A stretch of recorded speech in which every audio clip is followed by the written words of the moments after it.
로마서 8장 31절에서 39절까지 말씀을 한 절씩 교독합니다. 그런즉 이 일에 대하여 우리가 무슨 말 하리요? 만일 하나님이 우리를 위하시면 누가 우리를 대적하리요?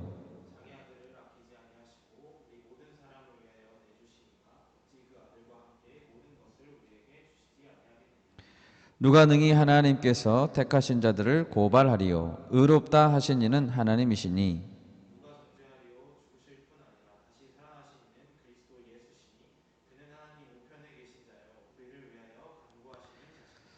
누가 우리를 그리스도의 사랑에서 끊으리요? 환난이나 곤고나 박해나 기근이나 적신이나 위험이나 칼이랴.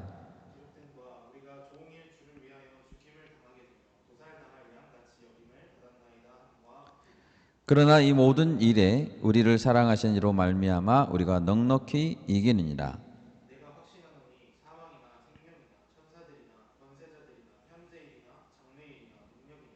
같이 읽습니다. 높음이나 기쁨이나 다른 어떤 피조물이라도 우리를 우리 주 그리스도 예수 안에 있는 하나님의 사랑에서 끊을 수 없으리라. 아멘. 네, 반갑습니다. 로마서 8장은 많은 사람들이 성경 말씀 중에서 가장 사랑하는 장이라고 말하는 그런 장 중에서 하나입니다. 그만큼 그 내용이 하나님의 은혜와 감동으로 가득 차 있습니다. 로마서 8장을 읽어보면 우리가 하나님을 얼마나 사랑하는 자인지, 그리고 하나님이 우리를 얼마나 사랑하는 자인지 알게 됩니다. 1절부터 보시면 그러므로 이제 그리스도 예수 안에 있는 자에게는 결코 정죄함이 없나니라고 시작합니다. 하나님의 자녀에게는 이제 정죄함이란 없다는 것입니다. 하나님의 무서운 심판에서 벗어나 자유롭게 된 자들인 것입니다. 얼마나 기쁜 선언인지 모릅니다. 또 구절을 보면 성도란 그리스도의 영이 그 속에 있는 자라고 말합니다. 그리스도와 연합된 것이죠. 11절에는 부활이 예정되어 있는 자라고 말하고 있습니다. 14절에는 하나님의 영으로 인도함을 받는 자, 15절에는 하나님을 아빠, 아버지라 친근하게 부를 수 있는 자라고 되어 있습니다. 17절에는 하나님의 상속자라고 되어 있고 26절에는 성령께서 그 연약함을 도와주시는 자라고 말씀하고 있습니다. 그리고 본문 31절 이하에서도 얼마나 하나님의 사랑하심을 입은 자인가 잘 드러내주고 있습니다. 내가 어떤 자인가, 내가 얼마나 큰 사랑을 받은 자인가를 아는 것은 대단히 중요하다고 알 수 있습니다. 그런데 로마서 8장에서 두드러지게 많이 등장하는 한 단어가 있는데 그 단어는 성령이라는 단어입니다. 27절까지 무려 19번이나 성령이라는 단어가 언급되고 있습니다. 이것은 무엇을 말하냐면 그리스도인이란 본질적으로 성령과 뗄 수 없는 존재라는 뜻입니다. 성령 하나님 안에서 새 생명을 얻고 살고 유지되고 풍성함을 누리는 존재가 바로 그리스도인인 것입니다. 오늘 말씀의 제목은 하나님의 끊을 수 없는 사랑입니다. 우리는 어떻게 하나님께서 끊을 수 없는 사랑이란 존재가 되었을까요? 오늘 말씀을 보면서 그 사랑을 깨달을 수 있기를 바랍니다. 첫 번째로 오늘 본문에서는 성도는 대적자를 두려워하지 말아야 한다라고 말하고 있습니다. 31절을 보십시오. 그런즉 이 일에 대하여 우리가 무슨 말 하리요? 만일 하나님 우리를 위하시면 누가 우리를 대적하리요? 맨 앞에 그런즉이라고 했습니다. 그런즉이라는 단어는 이 절의 앞에 나온 내용을 토대로 해서 판단하라는 것이죠. 그렇기 때문에 그러므로라는 의미입니다. 31절은 이렇게 말합니다. 만일 하나님이 우리를 위한다면 누가 우리를 대적하겠는가? 하나님이 우리를 위한다라는 것은 하나님께서 자기 자녀들을 위한다, 하나님께서 자기 백성의 편에 선다라는 의미일 것입니다. 하나님이 우리를 위한다라는 이 의미가 31절의 앞에 나온 내용의 요약이라고 볼 수 있죠. 그리고 이 일에 대하여 우리가 무슨 말 하리요? 라고 말하고 있습니다. 이 일은 무슨 일일까요? 이 일은 하나님께서 주도권을 가지시고 일하고 계신 그 일이고 하나님께서 직접 실행해 가시는 그 일입니다. 하나님이 직접 실행해 가시는데 피조물인 어떤 존재가 어떤 말을 할 수 있고 또 어떤 일을 제기할 수 있단 말인가 라는 의미죠. 이 일은 당연히 하나님께서 자기 백성을 구원하시는 전체적인 구원의 역사를 말합니다. 바로 앞에 있는 세 구절 28, 29, 30절을 같이 한번 읽어보면 좋겠습니다. 28, 29, 30절. 우리가 알거니와 하나님을 사랑하는 자 곧 그의 뜻대로 부르심을 입은 자들에게는 모든 것이 합력하여 선을 이루느니라. 하나님이 미리 아신 자들을 또한 그 아들의 형상을 본받게 하기 위하여 미리 정하셨으니 이는 그로 많은 형제 중에서 맏아들이 되게 하려 하심이라. 또 미리 정하신 그들을 또한 부르시고 부르신 그들을 또한 의롭다 하시고 의롭다 하신 그들을 또한 영화롭게 하셨느니라. 아멘. 이 말씀을 보면 성도란 하나님의 뜻대로 부르심을 입은 자다라는 걸 알 수 있습니다. 그리고 하나님을 사랑하는 자예요. 이 복된 자들에게는 모든 것이 합력하여 선을 이룬다라고 말씀합니다. 그러면 이 성도들, 하나님의 자녀들은 어떻게 선택되었을까요? 하나님은 미리 그들을 아셨다라고 되어 있습니다. 미리 아신 자들이라고 되어 있죠. 언제 그러면 하나님께서 그 백성을 아시게 됐을까요? 에베소서 1장 4절에 이런 말씀이 있습니다. 곧 창세 전에 그리스도 안에서 우리를 택하사 우리로 사랑 안에서 그 앞에 거룩하고 흠이 없게 하시려고 라고 되어 있습니다. 놀랍게도 하나님은 성도들을 세상을 창조하기도 전에 자기 자녀로 택하셨다는 사실입니다. 할렐루야. 아멘. 창세 전에 그리스도 안에서 우리를 택했다라고 합니다. 그리고 무엇을 위해 미리 정하셨다고 했습니까? 오늘 본문을 보면 29절에 그 아들의 형상을 본받게 하기 위하여 정하셨다고 했습니다. 하나님은 우리가 아들의 형상을 닮은 피조물이 되기를 원하셨습니다. 우리를 미리 알고 정하셨고 정하신 자를 부르셨고 부르신 자를 의롭게 하셨고 의롭다고 하신 자들을 영화롭게 하셨다는 것입니다. 모든 구원 역사의 출발점, 시작점은 하나님의 사랑에 따라 미리 알고 정하신 그것입니다. 하나님이 정하셨기 때문에 거기서부터 모든 역사가 시작된 것입니다. 여기에 어떻게 인간의 행위가 들어갈 여지가 있단 말입니까? 창조되기도 이전에 결정된 일이라고 말씀하시는데 이것은 결코 인간의 뜻과 인간의 행위는 들어갈 여지를 없애고 있는 것입니다. 행위로 말미암는 구원이 아니라 은혜로 말미암는 구원의 역사. 예수 그리스도를 보내시고 그분을 믿는 자를 구원하시겠다고 하시는 그 일을 하나님이 작정하시고 계획하시고 이루어 가시는데 이 일에 대하여 우리가 무슨 다른 의견을 제시할 수 있단 말인가 라고 지금 말하고 있는 것입니다. 하나님께서 우리를 이렇게 위하시는데 어느 누가 우리를 대적할 수 있단 말입니까? 32절입니다. 자기 아들을 아끼지 아니하시고 우리 모든 사람을 위하여 내주신 이가 어찌 그 아들과 함께 모든 것을 우리에게 주시지 아니하겠느냐. 하나님이 우리를 위하신다는 결정적인 증거, 창세전부터 우리를 택하시고 부르셨다는 결정적인 증거는 자기 아들을 주셨다라는 것입니다. 그 아들이 우리에게 하나님을 계시하심으로 우리는 하나님이 누구신지 알게 되었다는 것입니다.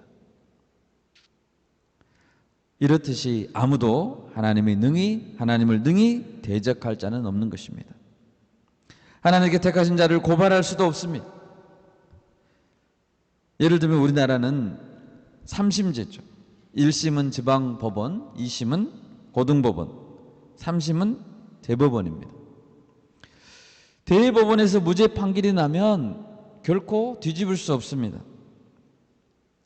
그러나 하나님은 3심제가 아니라 온 세상의 어떤 판결보다 최고 높은 재판의 재판장이십니다. 가장 높은 재판정의 재판장은 하나님이십니다. 이 하나님께서 우리를 의롭다라고 판결하셨습니다. 하나님 우리를 무죄라고 판결했는데 그렇다면 원수 마귀가 우리를 어디에다가 고소하고 항소를 제기하겠습니까? 아무도 정죄할 수 없습니다. 34절입니다. 우리를 위해 죽으실 뿐 아니라 다시 살아나신 분이 예수님이십니다. 그분이 하나님 우편에 계셔서 우리를 위해 친히 간구하십니다. 변호하십니다. 예수님은 우리를 위해서 생명을 거신 분이죠. 생명을 거셨는데 그분이 우리를 변호하시는데 얼마나 열심히 변호하시겠습니까? 34절은 예수님께서 우리를 위해 간구하신다고 했는데 26절에서도 이제는 성령께서도 우리를 위해 간구한다고 합니다. 26절입니다. 이와 같이 성령도 우리의 연약함을 도우시나니 우리는 마땅히 기도할 바를 알지 못하나 오직 성령이 말할 수 없는 탄식으로 우리를 위하여 친히 간구하시느니라. 생각해 보십시오.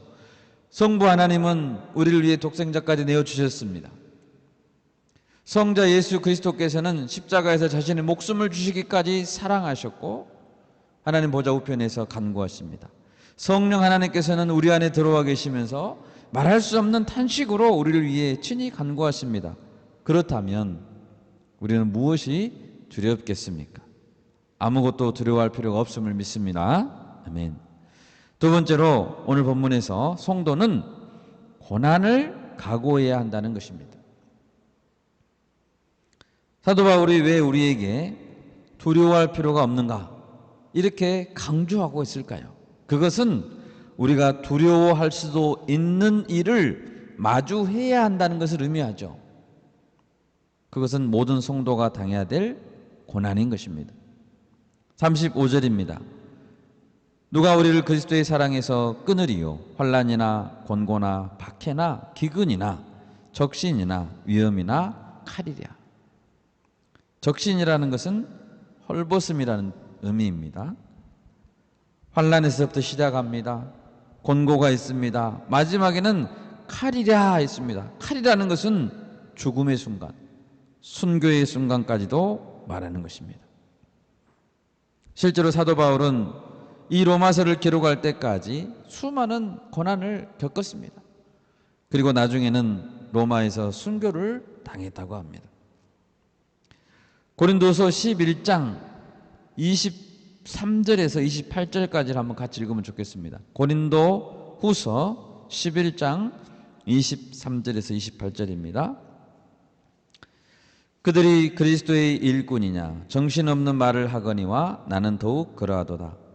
내가 수고를 넘치도록 하고 옥에 갇히기도 더 많이 하고 매도 수없이 맞고 여러 번 죽을 뻔하였으니 유대인들에게 40에서 하나 감한 매를 5번 맞았으며 3번 태장으로 맞고 1번 돌로 맞고 3번 파선하고 1주야를 깊은 바다에서 지냈으며 여러 번 여행하면서 강의 위험과 강도의 위험과 동족의 위험과 이방인의 위험과 시내의 위험과 광야의 위험과 바다의 위험과 거짓 형제 중에 위험을 당하고 또 수고하고 애쓰고 여러 번 자지 못하고 줄이며 목마르고 여러 번 굶고 춥고 헐벗었노라. 이외에 일은 고사하고 아직도 날마다 내 속에 눌리는 일이 있으니 곧 모든 교회를 위하여 염려하는 것이라. 아멘. 바울은 환난, 곤고, 박해를 받았습니다. 26절을 보면 여러 종류의 위험, 갖가지 위험을 다 겪었다고 했습니다. 27절에 보면 줄이며 목마르고 여러 번 굶었고 춥고 헐벗었다. 적신이라고 했습니다. 그리고 이제 칼 앞에 설 그 일만 남았습니다. 본문의 36절 말씀을 보십시오. 기록된 바 우리가 종일 주를 위하여 죽임을 당하게 되며 도살당할 양같이 여김을 받았나이다 함과 같으니라.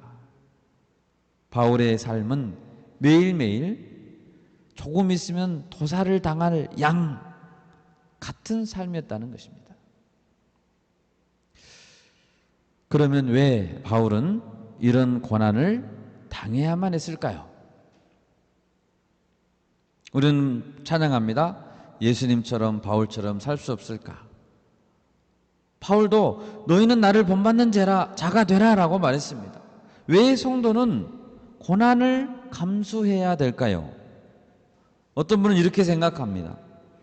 이미 예수님께서 십자가 고난을 다 당하셨다고 했는데 왜 성도가 죽을 고생을 해야 됩니까? 왜 성도가 고난 당해야 됩니까? 라고 생각하는 분들도 계십니다. 고린도후서 1장 8절에서 9절에 이런 말씀이 있습니다. 형제들아 우리가 아시아에서 당한 환난을 너희가 모르기를 원하지 아니하노니 힘에 겹도록 심한 고난을 당하여 살 소망까지 끊어지고 우리는 우리 자신이 사형 선고를 받은 줄 알았으니 이는 우리로 자기를 의지하지 말고 오직 죽은 자를 다시 살리시는 하나님만 의지하게 하심이라. 이 말씀을 잘 보면 왜 사도 바울은 사형 선고를 받은 것 같은 삶을 살아야 했냐면 우리로 하여금 자신을 의지하지 말고 죽은 자를 다시 살리시는 하나님만을 의지하게 하려고 했다는 것입니다. 이것이 성도들이 고난을 겪는 이유입니다. 자기 자신을 의지하지 말라는 것이죠. 죽은 자를 다시 살리시는 하나님만 의지하게 하려고 죽기까지 하나님께서 우리를 데리고 가시는 것입니다. 시편 119편 71절은 이렇게 말합니다. 고난당한 것이 내게 유익이라 이로 말미암아 내가 주의 율례를 배우게 되었나이다. 고난을 당하는 것이 유익이라는 것입니다. 그것을 통해서 주님의 율례를, 주님의 어떠하심을 배우게 되었다는 것입니다. 로마서 8장 17절 말씀 제가 읽겠습니다. 자녀이면 또한 상속자 곧 하나님의 상속자요 그리스도와 함께한 상속자니 우리가 그와 함께 영광을 받기 위하여 고난도 함께 받아야 할 것이니라. 이 말씀을 잘 보시면 우리는 하나님의 상속자입니다. 우리가 고난받는 것은 상속자가 되기 위해 고난을 받는 게 아닙니다. 그리스도와 함께한 상속자가 되었기 때문에 고난을 받는 것입니다. 그리스도와 함께 장차 영광을 받기 위하여 이 땅에서 고난을 받는 것입니다. 그러면 왜 이 땅에서 고난을 받는 것이 하나님께 영광이 될까요? 19절을 보십시오. 피조물이 고대하는 바는 하나님의 아들들이 나타나는 것이라고 했습니다. 또 21절, 22절을 보십시오. 그 바라는 것은 피조물도 썩어짐의 종노릇한 데서 해방되어 하나님의 자녀들의 영광의 자유에 이르는 것이니라. 피조물이 다 이제까지 함께 탄식하며 함께 고통을 겪고 있는 것을 우리가 아느니라 라고 말하고 있습니다. 이 말씀을 잘 생각해 보시기 바랍니다. 인간의 죄는 모든 피조물들에게도 고통을 가져왔죠. 그래서 피조물들이 하나님의 아들들이 나타나는 걸 고대하는 것입니다. 피조물들이 다 함께 탄식하는 것입니다. 고통을 겪고 있는 것입니다. 세상은 죄로 오염되었고 썩어짐의 종노릇을 하고 있습니다. 그러므로 탄식하고 고통을 겪고 있는 것이죠. 하나님의 자녀가 고난을 받을 수밖에 없고 피조물이 다 탄식하며 고통을 겪을 수밖에 없는 이유는 이 세상이 죄로 인해서 타락했기 때문입니다. 이미 하나님의 거룩한 자녀가 되고 우리는 상속자가 되었지만 우리는 여전히 타락한 세상 가운데서 살아가야 되는 존재인 것입니다. 하나님의 거룩한 자녀로서 살아가야 되기 때문입니다. 상속자로서 하나님의 상속자이지만 거룩한 세상 가운데 우리는 살아야 하기 때문에 고난을 당할 수밖에 없는 것입니다. 성도의 삶에 고난이 없다는 것은 세상과 구별되지 않았다는 것을 의미합니다. 성도는 세상을 누리면서 즐겁게 살 수만은 없습니다. 죄악된 세상에서 고난을 각오하고 탄식하고 고통을 겪는 것이 어쩌면 당연한 성도의 삶인 것입니다. 마지막 세 번째로, 그렇다면 성도는 하나님의 사랑에서 결코 끊어지지 않는다라고 말하고 있습니다. 우리가 생각해 볼 것은 성도들에겐 최후의 승리가 보장되어 있다는 것입니다. 37절입니다. 그러나 이 모든 일에 우리를 사랑하신 이로 말미암아 우리가 넉넉히 이기느니라. 간신히 겨우 이기는 것이 아닙니다. 넉넉히 이긴다는 것입니다. 38절 맨 앞에 내가 확신하노니 라고 말하고 있습니다. 사도 바울은 지금 확신하고 있습니다. 이 확신한다는 것은 단순히 믿는다는 게 아니죠. 단순히 지식적으로만 안다는 수준을 뛰어넘는 것입니다. 모든 위협에도 흔들리지 않는 믿음, 그것이 확신입니다. 우리에겐 확신이 있습니까? 우리에겐 확신이 있어야 합니다. 내가 확신하노니 사망이나 생명이나 천사들이나 권세자들이나 현재일이나 장래일이나 능력이나 높음이나 깊음이나 다른 어떤 피조물이라도 우리를 우리 주 예수 그리스도 예수 안에 있는 하나님의 사랑에서 끊을 수 없으리라. 구약 성경에 보면 다니엘의 세 친구가 나옵니다. 그들은 하나님의 사랑에 대한 확신을 가진 자였습니다.